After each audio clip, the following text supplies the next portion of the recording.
Hey everybody, hope everyone's doing well. I'm going to continue talking about the liabilities of whiteness.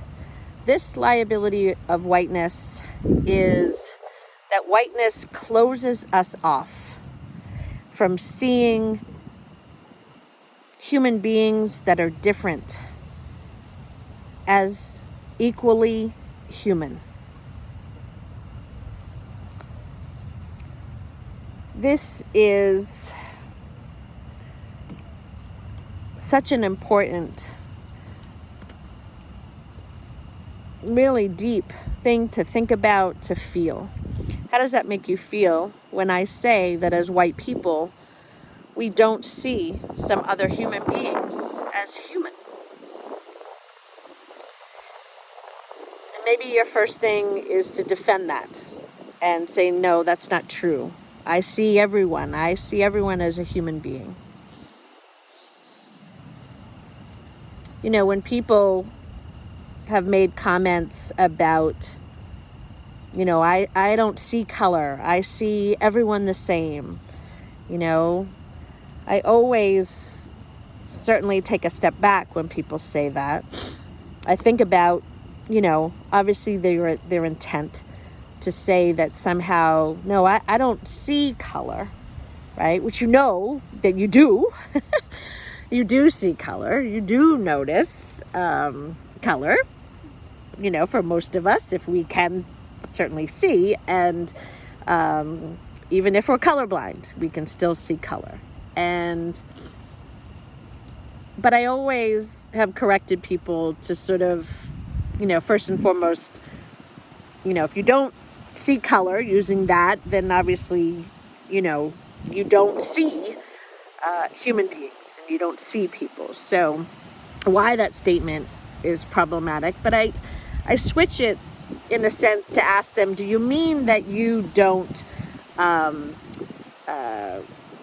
see any value difference between people who may look different, who may be a different color, right? If I think about Robin D.G. Kelly in The Race to Power Revolution, he has this quote that says, race is not how you look, it's how people ascribe meaning to how you look. And that's what I want us as white people to really reflect on. What are the meaning that we want to accept or not accept that lives in our subconscious or our conscious of how we ascribe meaning to how people look, how we ascribe judgment to how people look, and how we add or take away value to how people look. And so all of those kind of questions and reflections are so important, because on face value, you might say, Michelle, I don't do that. I really do see everyone as human beings. Okay. Do all human beings have the same value to you? And again, this is a question that we have to ask ourselves in growing up in a white supremacist, patriarchal, Christian with little c, racist, capitalist system. Does this system that we live in see all human beings as equally human?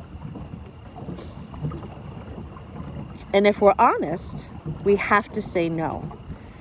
And so if we are even more honest, we have to admit that living in a society that does put different value on people depending on how they look, what they do, what they don't do, how they dress, how they identify, how much money they have, all these social identities, right? How big you are, how many kids you have, how old you are, what religion you are or not. All of these social identities are given privileges in this country. And again, centering on whiteness, centering on Christianity, centering on all of these sort of identities that white culture has decided is more human. And to think about our, our experiences, right, as white people, and who is deemed worthy, and who is not. I think that we can examine so many things that happen every day in our lives. When a black person, a black man, a black woman, a black child is brutally murdered by police. Is the empathy there? Do you feel that empathy? Are you immediately wanting to know, well, what did they do? Did they deserve that? Right? We want to look at, their background and want to have some justification for not believing and understanding that this is rooted in hate. It's rooted in white supremacy. It's rooted in power. It's rooted in whiteness.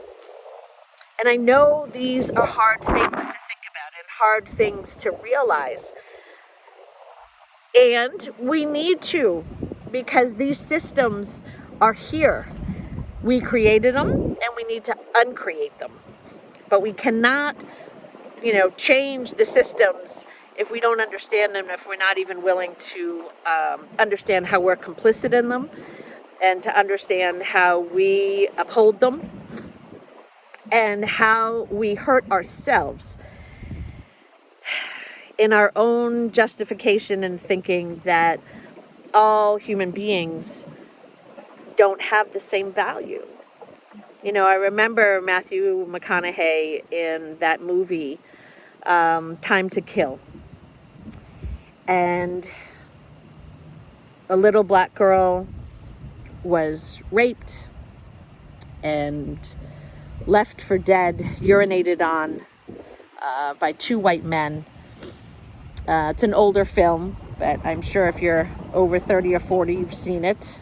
It was Samuel L. Jackson as the father who killed the men who did that to his daughter. And Matthew McConaughey is the, prosecutor, and he's sitting before the jury of all white people and shares this story of how this little black girl was brutally raped and left for dead and maimed. And he shares this story, and he asks the jurors to shut their eyes as they listen to what happened to this little girl. And then at the end, he says, now picture this girl as white.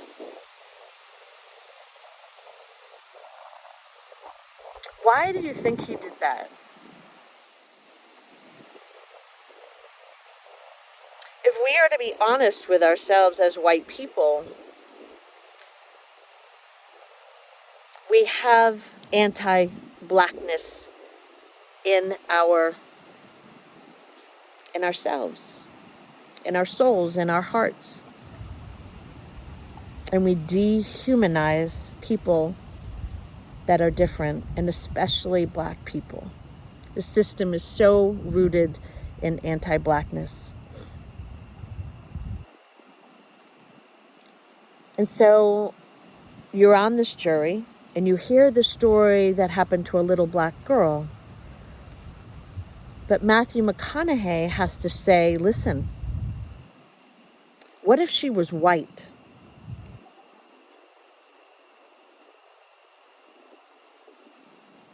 We have to be honest with ourselves that we do, in this system, value people differently and look for justice differently.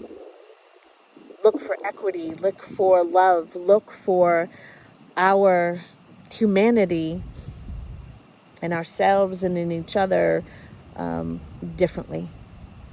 And we white people are so hurting from this system.